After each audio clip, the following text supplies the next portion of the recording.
મારી આટલી તકલીફ છે દૂર કરી આલ, ઘર લઈ આલ, પૈસા લઈ આલ, ગાડી લઈ આલ, બંગલો લઈ આલ, હોનું લઈ આલ, બધું આપી દઈશ. પણ 5 વર્ષ પછી એ ખાલી થશે ને એટલે ભિખારી બની પાસે આવશો કે માં તે આલી તું જતું રહ્યું. તો એ દીકરાને મારે કેવું હોય, દીકરા ત્યાં માગ્યું તું, આ કદાચ ત્યાં મને માતાને માગી લીધી હોત ને તો આની જરૂર ના પડત. આ તો તારા શરણમાં મેલી દે બધું કે લે બાપા તારામાં તાકાત હોય એટલું ખા, તારામાં તાકાત હોય એટલું. તમે ખાઈ ખાઈને થાકી જાઓ, તમે મોનસમોન લઈ લઈને થાકી જાઓ, બધું કરી થાકી જાઓ ને છેલ્લે એટલે એમ કે માં આ બધું કર્યું પણ હવે તારા શરણ સિવાય મને ચોય આનંદ આવતો. માતાના આ અનુભૂતિ કરાવી છે દરેક ભાવિક ભક્તોને. તમારી આત્મા છે ને અંદરથી બહુ પવિત્ર છે, ચોખ્ખી છે ને, તારે તમે કોઈ દેવી શક્તિના આસ્થામાં બંધાવશો, આસ્તિક બન્યા છો. તમારી અંદર ક્યાંક ને ક્યાંક વાતે દેવત્વ છે. તમે ક્યાંક ને ક્યાંક વાતે તમારી અંદર સદગુણો છે, છુપાયેલા છે. એ છુપાયેલા સદગુણોને બહાર મારે પ્રકાશિત કરવાના છે અને અંદર બેઠેલા દુર્ગુણોને બહાર કાઢી નાખી દેવાના છે. અને આ કદાચ ચારે થશે જ્યારે મારો છેડો એક ધારી આંખો બંધ કરી અને ટાઈમ ગણ્યા વગર, રવિવાર ગણ્યા વગર પકડી રાખ્યો ને, તારે તમારું મન એવું ચોખ્ખું નિર્મલ કરી દઈશ ને, તમને ઠેર ઠેર તમારી માતાઓનો ફોટા ના દેખાય, ગોડાઉ સોલંકી પેટીની મેલડી નહીં. માણસો માતા દેખાશે, જાનવરમાં દેખાશે, ચંદ્રમાં દેખાશે, તારામાં દેખાશે, કણ કણમાં તમારી માં દેખાશે. અહેસાસ થશે કે માં જગતમાં તું તો બધી જગ્યાએ વ્યાપ્ત છું, તું તો સર્વવ્યાપી છું. આવી દ્રષ્ટિ જોઈએ. આવી દ્રષ્ટિ મેળવવા માટે જ્ઞાન જોઈએ અને આવું જ્ઞાન મેળવવા માટે મારા જેવી માતા જોઈએ.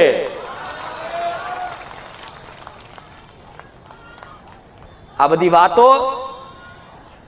વાતો સામાન્ય વાતો ના સમજતા. ગોડા રૂપિયા લઈ લઈને કમાઈ કેટલું ભેગું કરશો તમે? હાય પૈસા, હાય પૈસા, પૈસા પૈસામાં પૈસા નહીં, પૈસા નહીં, પૈસા નહીં. તો તમે જેટલી પૈસાની માંગણી કરો છો ને એટલા પૈસા વાળા તો અહીં ઓટા ફેરા કરે છે, નહીં જોતા? એ પૈસા એમની જોડે કરોડો, જે તમે કરોડો માંગતા હોય કે મામ કરોડ રૂપિયા, 5 કરોડ, 10 કરોડ રૂપિયા મારી જોડે આવી જાય તો હું સુખી થઈ જાઉં, તો એ 10 કરોડ વાળો છે ને દુખી છે, એ લાઈનમાં ઉભો રહે છે અને એ અંદર કોને ફોન કરે છે કે માતાજીને કોને મારા ઘેર આવે, મંદિર બની આલું, આ કરી આલું. તો શું એમને જ એ વાતનું દુઃખ હશે? એમની જોડે તો પૈસા છે બધુંય. તો જ્યાં સુધી તમે ભક્તિમાં નહીં રંગાવ, જ્યાં સુધી તમે તમારી કુળદેવીને ભક્તિમાં નહીં રંગાવ, ભગવાનના નામમાં કદાચ વિશ્વાસ નહીં રાખો, ત્યાં સુધી તમારા દુઃખોનો અંત ક્યારે નથી ના. એક સુખનું નાટક તો દેખાશે કે હા સુખી થઈ ગયો, એ તો પછી 2 दिन की चांद दिन फिर अंधेरी, એવી અંધેરી રાત કરવાની છે.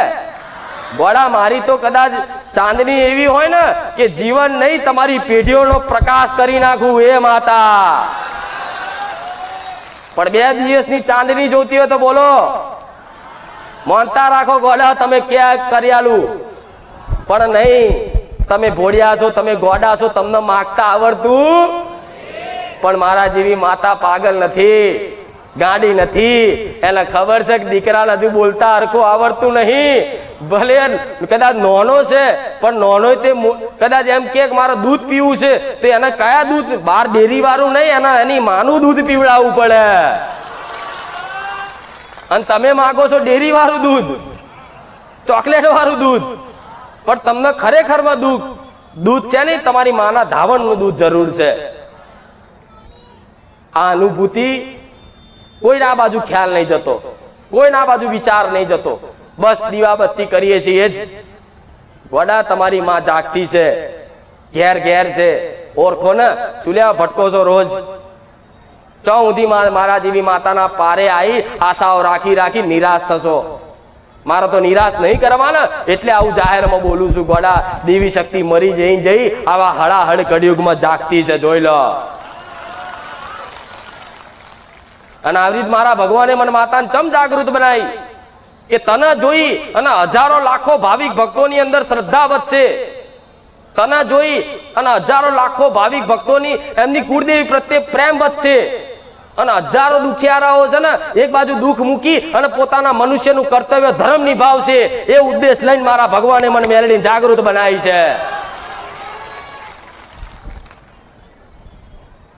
પણ આવી આજ કોઈ સમજ લેવી, બસ આવવાનું, રવિવાર ગણવાના, મોનતા રાખવાની, કોમ થાય તો ઠીક, ના થાય તો રોમ રોમ. બીજે મને શું વાંધો છે? 4 જગ્યાએ ને 25 જગ્યા ફરો. કોઈ જગતની માતા, કોઈ જગતના ભુવા, કોઈ તમારું ભલું નહીં કરી શકે. યાદ રાખજો મારી વાત. કોઈ નામ એવી સામર્થ્ય નહીં આખા વિશ્વ બ્રહ્માંડમાં કે ને તો ખાલી દેવી શક્તિ મારો ભગવાન, એના સિવાય ધરતી પરના કોઈ એવા સૃષ્ટિના કોઈ મનુષ્યની એવી તાકાત નહીં, કોઈ એવું સામર્થ્ય નહીં કે કોઈના આશીર્વાદમાં હાથ મેળવાથી કોકના દુઃખ મટાડી શકે. ના થાય, ક્યારેય ના મટે. ભગવાન કૃષ્ણ હતા ને, ભગવાન સાક્ષાત હતા, તો અમે દુર્યોધનને ઓળખ નથી હતી. એને દુષ્ટ કહેતો હતો, દુષ્ટ એ પોતે હતો, ભગવાન ને દુષ્ટ કે.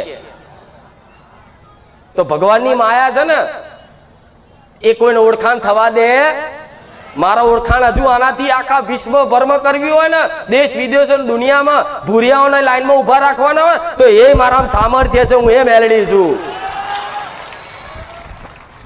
પણ પહેલા તો મારા ગુજરાતના મારા ભાવિક ભક્તોને મારે ભલું કરવું પડે, એમના સતના માર્ગે લાવવા પડે. તારે મારો ભગવાન ધીરે ધીરે ધીરે મારું સતનો પ્રકાશ વધારતો વધારતો આખી દેશ દુનિયામાં ફેલાય. પણ આ ઉદ્દેશ પૂરો કરવા માટે રોજે રોજના મારા પ્રયાસ હોય છે, મારા પ્રયત્નો હોય છે, રોજે રોજના પ્રવચનો હોય છે.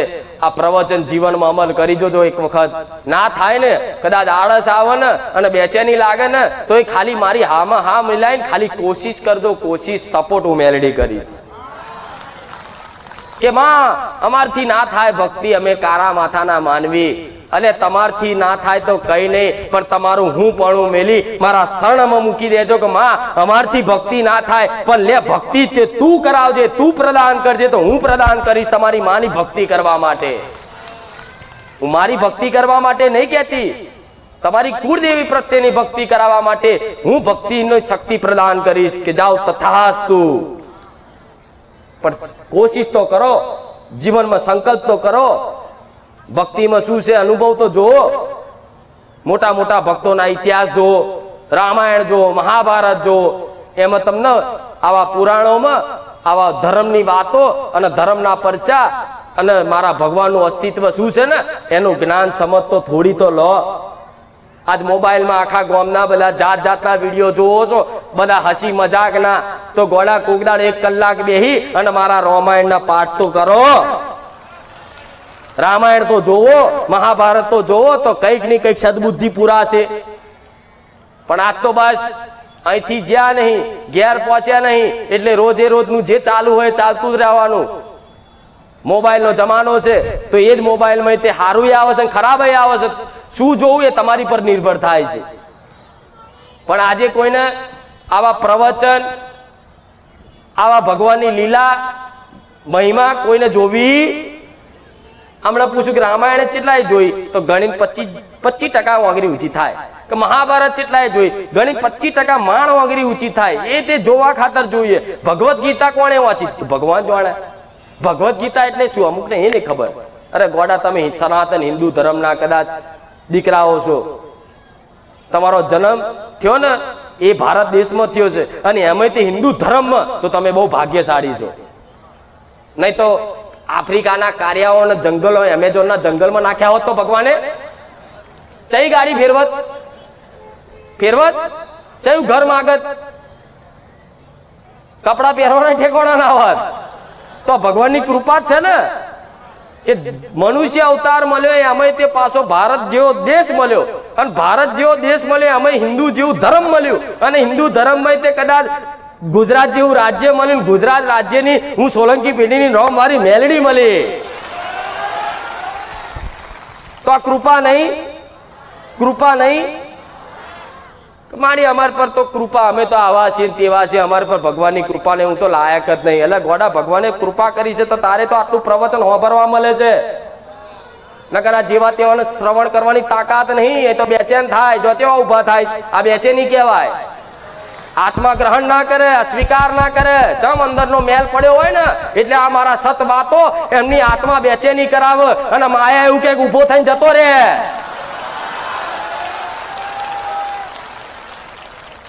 આ પ્રભાવ છે જીવનમાં. હમણાં જો પિક્ચર ચાલતું હોય ને તો 3 કલાક બેસી રહેશે આમ નામ. શું લેવા આવો છો લુચ્ચાઓ આ રીતે મોટા ફેરા કરવા હોય તો? હમણાં અજય દેવગન નું પિક્ચર ચાલતું હોય, શાહરુખ ખાન નું પિક્ચર ચાલતું હોય, અમિતાભ બચ્ચન નું પિક્ચર ચાલતું હોય ને તો 3 કલાક એક ધારી બેસી રહેશે આમ નામ. ના ભૂખ લાગે ના કશું જ નહીં બોલો. અને પિક્ચર 3 કલાકનું જોઈને બહાર આવો ને અને કદાચ પૂછો આખી સ્ટોરી તો એક વાતની સ્ટોરી કે તમને બોલો. અને સ્ટોરી કે તો બરોબર છે, પિક્ચરમાં શું હતું એ તો કે બરોબર છે, પણ કદાચ અંદર પેલો પિક્ચરમાં હીરો ફાઇટિંગ કરતો હોય ને તો બહાર આવીને એ ફાઇટિંગ કરે. ચમ વાલું લાગે છે એ તમને મન માન્યું છે. અહીં મન માનતું એ નહીં માનતું એનું કારણ શું છે? એવું ના કહેતા કળિયુગ, મારી કળિયુગ છે એટલે કળિયુગ ની બોના છે બધાના. આજે તે કદાચ તમે સુધરી જાઓ, તમે સત વિચાર કરો, તમે સતના માર્ગે આવો, આજે તે તમને સતયુગ છે એવું અહેસાસ કરાવું મેરડી માતા.